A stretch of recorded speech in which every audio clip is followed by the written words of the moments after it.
Mr. Ambassador, how do you see the interethnic relations in North Macedonia and the role of institutions here?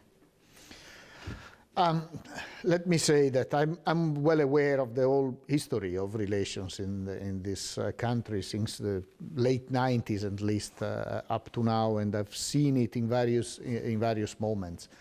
The way I see them now, first of all, is that I would say there is a stable and peaceful relationship between the communities, and that is something that I welcome. But what I find is that the society also, as a result of the structures of the Ohrid Framework Agreement, which remains the basis, if you want, of this stability, and which must be preserved, of course, is still too separated. You need now to move to bring the society better together.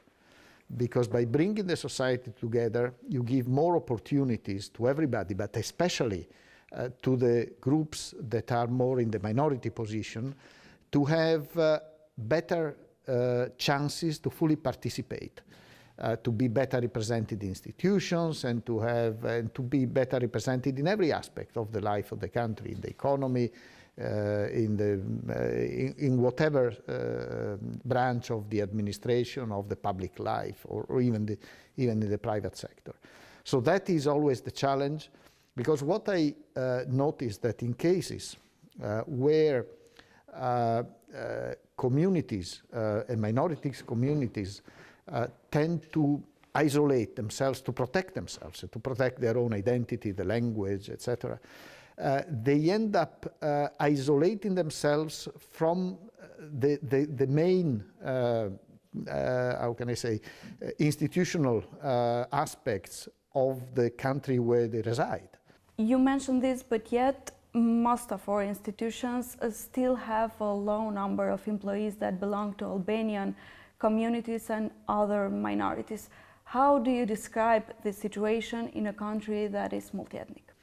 Yeah, this is another situation that I find often in countries where there is a strong diversity in the society. And the solution, there are sort of artificial remedies, which are like the creation of quotas, etc., that can be useful in the beginning.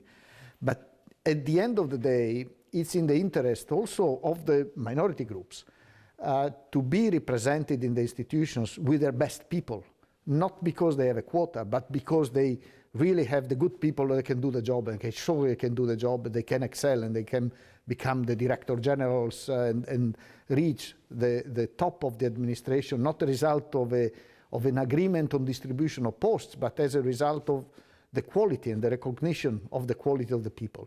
I think this is really what should be the ideal situation. For all this to work, then you have to start from the beginning. You have to start from the education system. Make sure that everybody has equal opportunities on education, that in a country that is diverse, that there is diversity also in education. Everybody learns everybody else's language, for instance.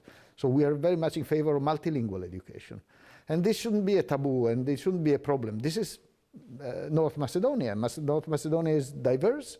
There are different ethnic groups. They should learn to communicate better with each other in each other's language. A lot of political and institutional reactions accompanied the preparation and the voting of the law for the use of the languages. How do you see this law, its need, and its implementation now? This is another example of a dogmatic approach.